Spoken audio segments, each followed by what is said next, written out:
Good morning, guys. It's day 43. I just checked out of the Bivy Hostel in Breckenridge. I said already, it's a great place to stay. I highly recommend it for GDMBR riders. Included, for 40 bucks included, a great place to stay, very nice. Felt luxurious actually compared to what I've been in. And 40 bucks included breakfast. Just great. So stay there. All the other people there were CD or CDT hikers. CD is the Colorado Trail, and CDT, of course, is the Continental Divide Trail. Starting out today's ride on a climb. Boreas Pass goes up to 10,500 feet. Then I'll descend into the town of Hartzell, around 50 miles today. So I've just finished 2 days of Nero days. Nero means nearly zero. Nearly 0 miles, which is okay. I ate a lot of food. I did some sightseeing, some touristy stuff, and that's kind of what it's all about for me as well. So take care. Have a good day. Cheers. And you can see I stopped on this one. I didn't want to film while riding because cars are whizzing by on this part of the road. I think pretty soon I turn off and go onto a gravel road. So anyway, it'll be safe. Cheers, guys. So I'm presently on Boreas Pass climb. It's just been wonderful so far. Easy climb, and part of that might have to do with fresh legs. Those of you who have ridden with me in the past, you know I love hills. but when you're worn out, sometimes they turn into work. Today's not the case. Just a great morning. It's maybe high 60s or low 70s. I'm up above. I think I'm at 10,200 feet right now. And the road's turned to gravel, but might as well be paved. And the cars have disappeared. Just a quiet, still morning, no wind. Time of day you love to ride. I'm looking down from part of Boreas Pass down into Breckenridge. So Breckenridge is down in the center, and the ski slopes related are off to the left here. Looks like a great place in the winter. It's a little hazy. I guess there are fires, I learned this morning, going on in Utah, and it's affecting the air quality in Colorado.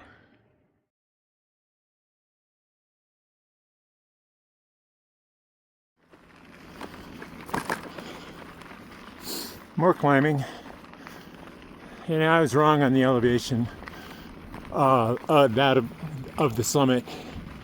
So I'm thinking now it's probably 11,500 because I'm at 10,500 now, and I'm not even halfway. But should be cool. New record for me and my bike. Awesome. So here comes 11,000 feet. First time ever for me and a bike. See if I can stay upright.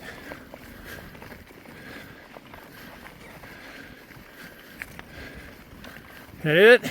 All right. Oh no. Yay! Did it. So this is 11,000 feet on the Boreas Pass Road. And one thing I didn't know, make note that if you're doing this ride, you can actually camp on the road. There's a bear box here, off on the right. Someone even left a chair for you. There's a little fire pit, although fires are not allowed right now. And a flat spot, so as long as you have water, you could totally camp here at 11,000 feet on the ride. If you got stuck for any reason or whatever, just wanted to. Pretty cool. So I've just summited my favorite climb of the GDMBR so far, and I have a feeling it's going to remain my favorite climb. Why? Never exceeded 4%. It's a 10-mile climb. I did it in a little over 2 hours. I think that makes it 5 miles an hour. It's okay, fully loaded. 11,491 feet. Ha! A new record.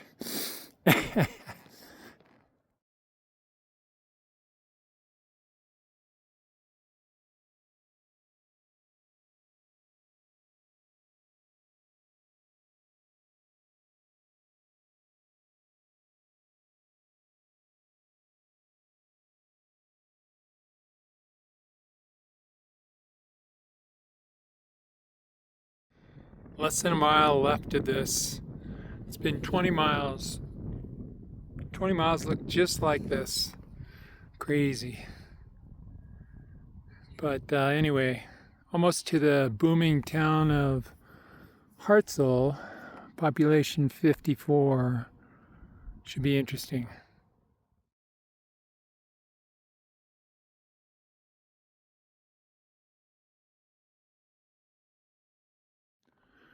This is just outside of Hartselle. Check out these guys. Look at this guy.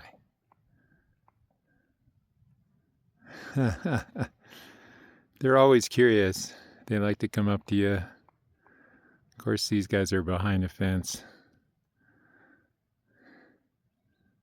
Beautiful. Look at this guy.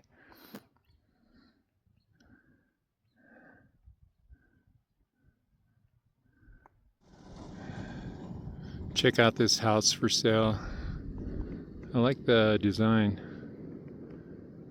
So I'm pretty sure it has solar on top, and it's positioned to, take advantage of the sun maybe in the winter.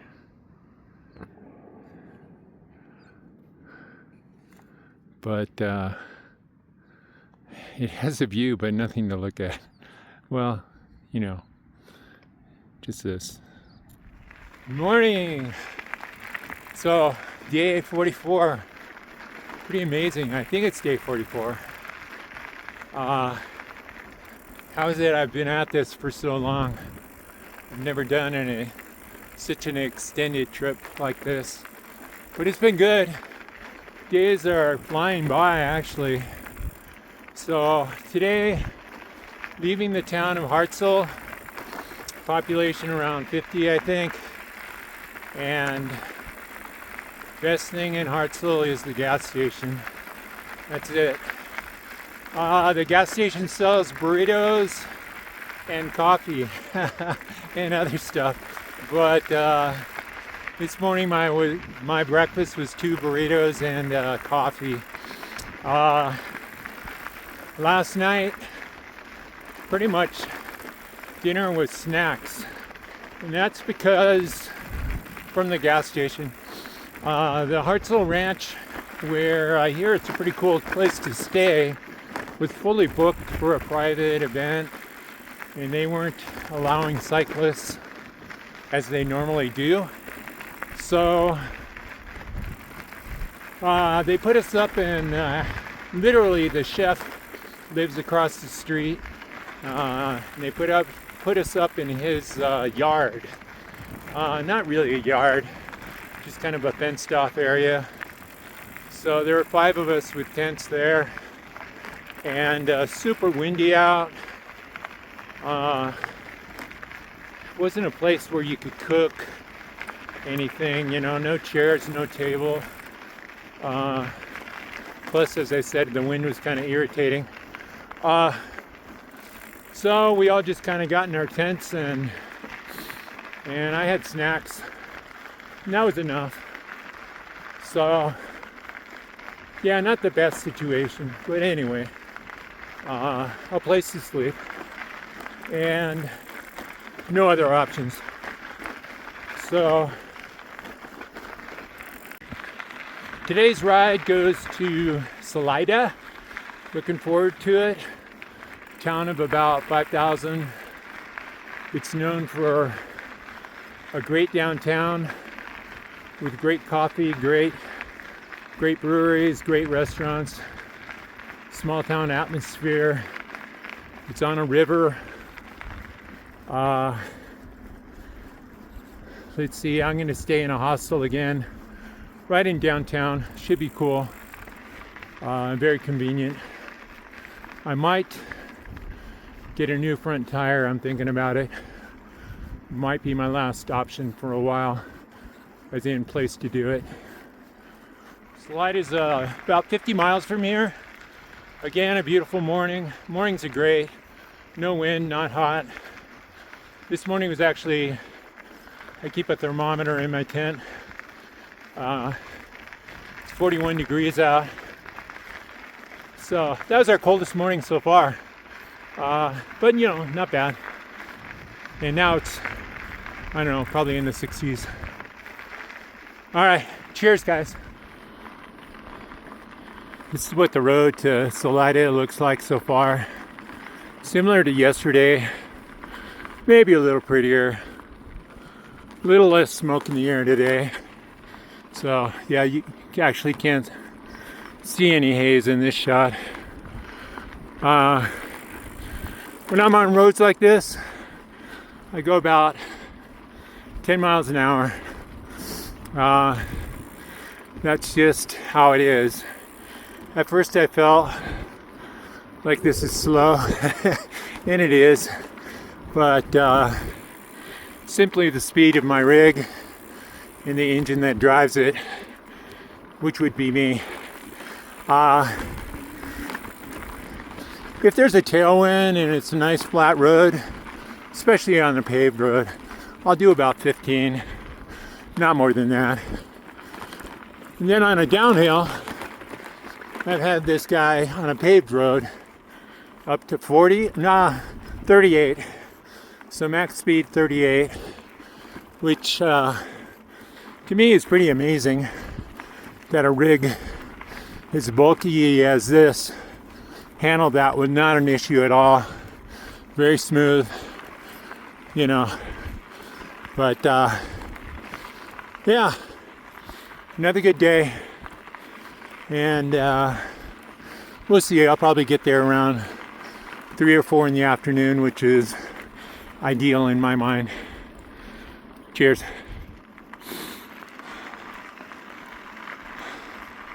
So I'm coming up on a rider, famous lady, Peg Miller. Pretty sure that's her. Almost positive. I saw her at coffee this morning. So Peg is 70 years old, retired nurse, doing the Great Divide, tough as nails. She'll talk your ears off. On a ride so far, dang, washboard section. So anyway, I was saying on a ride so far, Peg has encountered bears, I think 3 or 4 bears. Yesterday she was chased by a dog, and said she was nearly struck by lightning up in the Grand Teton area. So just tough as nails, woman. I'm gonna hope to get a shot with her as I come up during a little bit.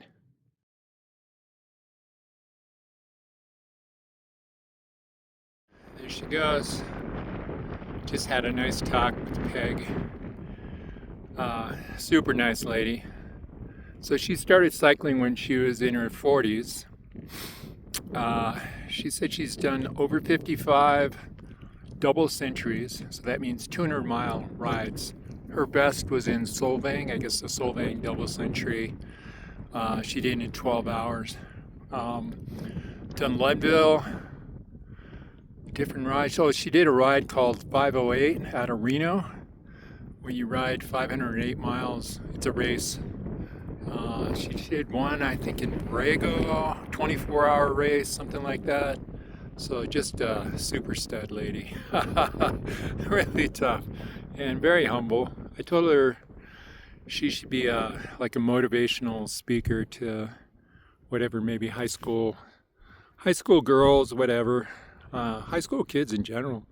You know, it's so motivating. She said she kind of got her start when She wanted to play t-ball and her mom wouldn't let her. Whatever. Yeah, fun to meet these people. And look at that, 70-year-olds, they can do the Great Divide, no problem. Cheers.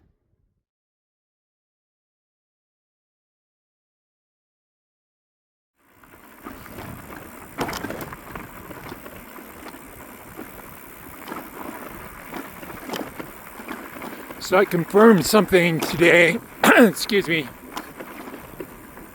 So I confirmed something today. Merino wool is great for this type of trip. I have a thin, long sleeve merino wool shirt I'm wearing today, just because everything else needs to be laundered.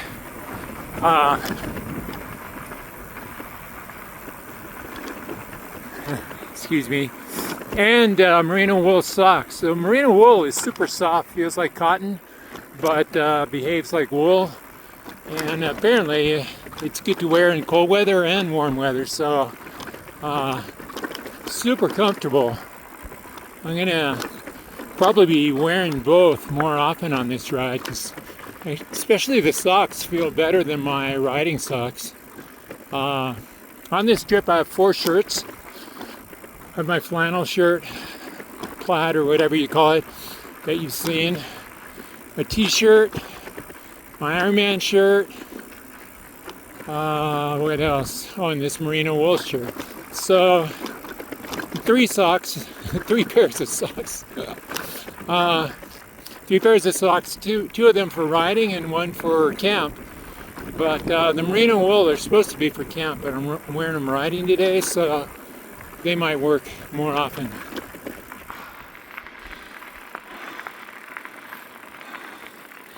So I'm in the middle of the last climb. You can see it's quite scenic.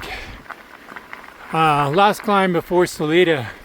So I'm at 9,400 feet right now. I think this climbs to almost 10,000 feet and then descends all the way to 7,000 feet to the town of Salida.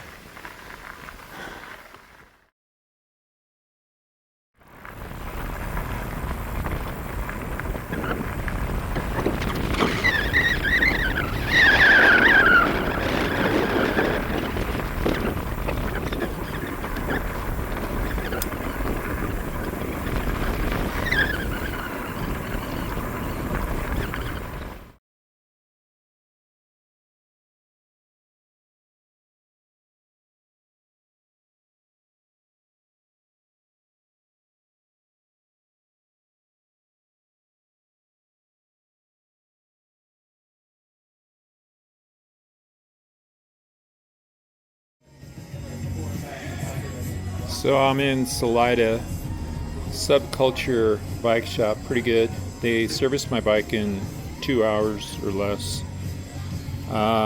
New front tire, kind of matches the back tire, or does.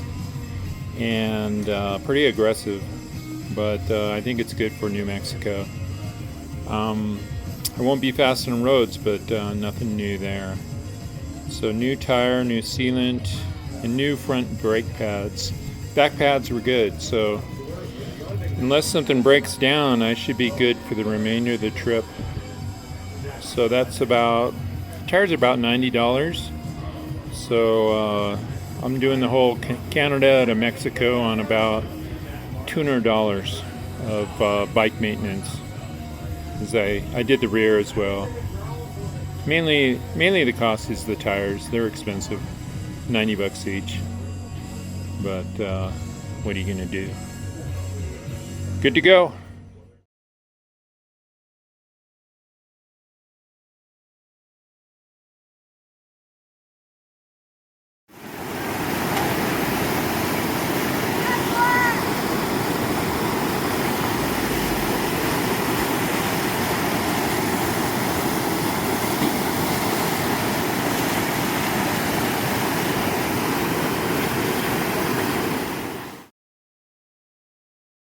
Hey guys, so I'm coming at you from great town of Salida, Colorado. I'm in their Riverside Park. Seems like a very active town. There's a running store, there's at least 2 bike stores, great restaurants, great place to stay, great day, great place to take 0 day, which is today. So I did go to the bike shop earlier today and I got a new front tire, new brake pads on the front as well. The back didn't need them. And I should be good to go for the rest of the route to the Mexico border now. So that's reassuring. And what else? I did laundry. I'm trying to eat a lot of food because I've lost, for whatever reason, I've dropped some weight in the last 2 weeks. I think it's the heat, and you know, like I said before, you can only eat so many calories while you're out riding, and you end up with a deficit for the day, and of course that ends up with weight loss. But I'm doing my best whenever I can to make up the calories, because I don't think it helps to lose weight. You get tired out and all that. So summary for days 43, 44, and 45. 43 was Breckenridge to Hartselle. Breckenridge area, the whole area, pretty cool. Stayed at a wonderful hostel there that I shared, and would highly recommend that place. Very inexpensive for what you get.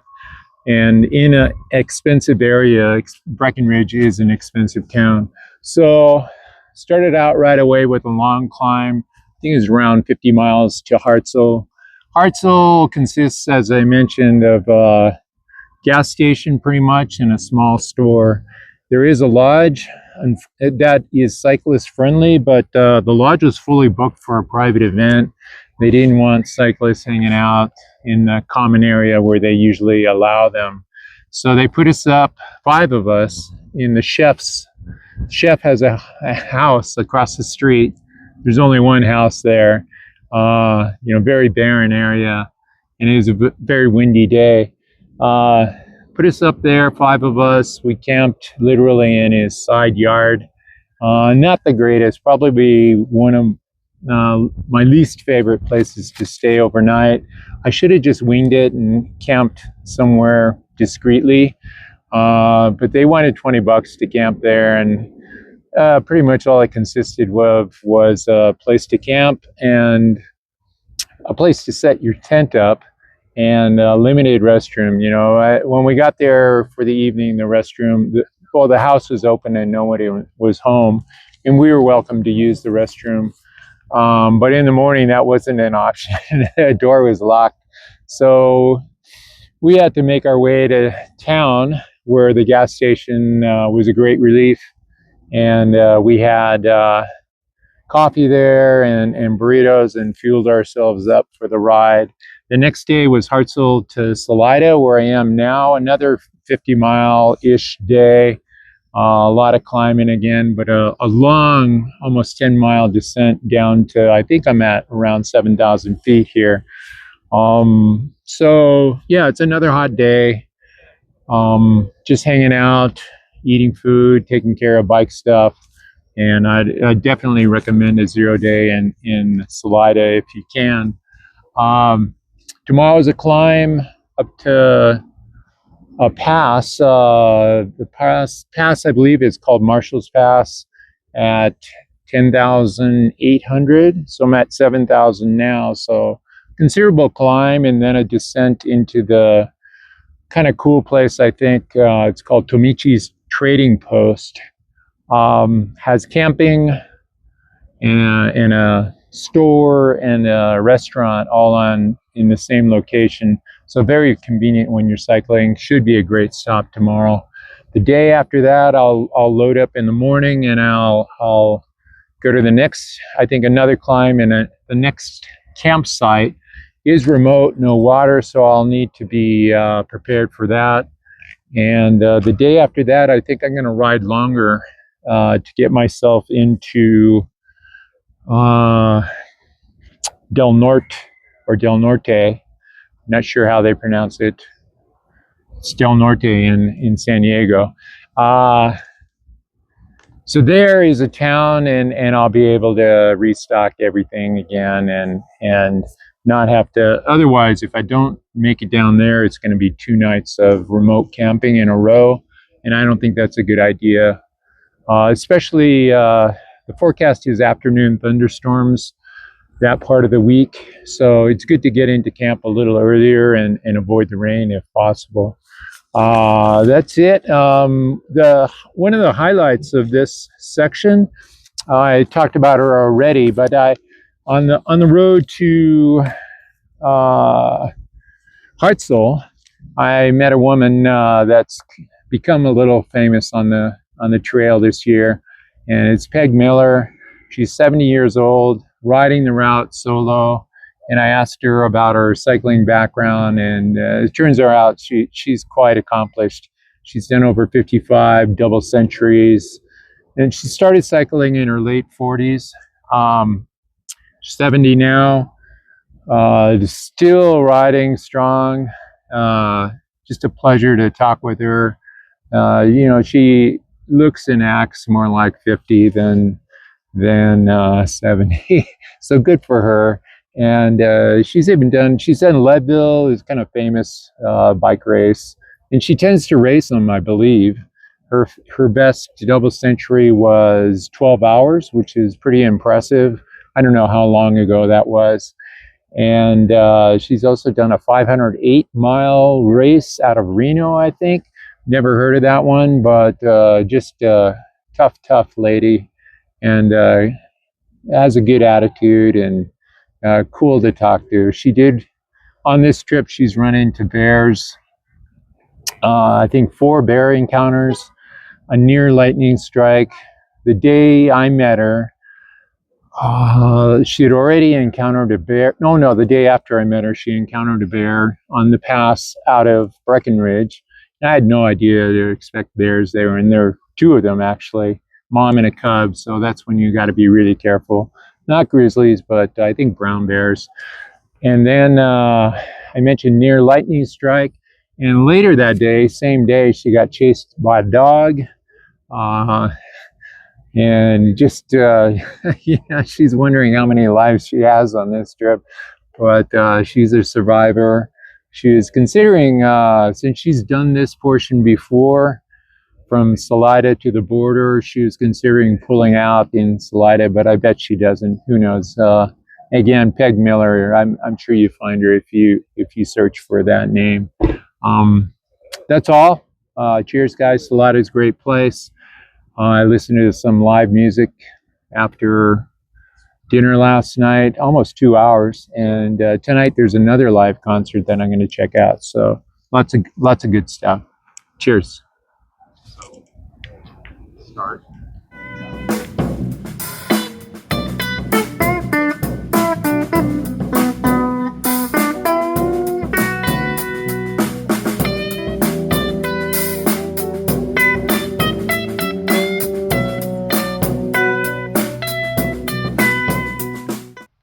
Morning, guys.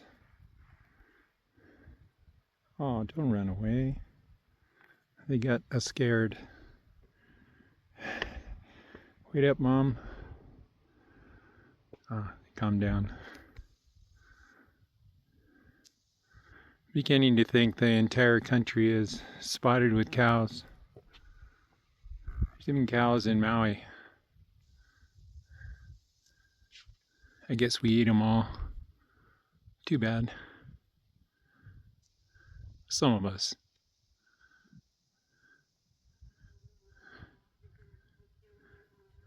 Actually, beautiful animals.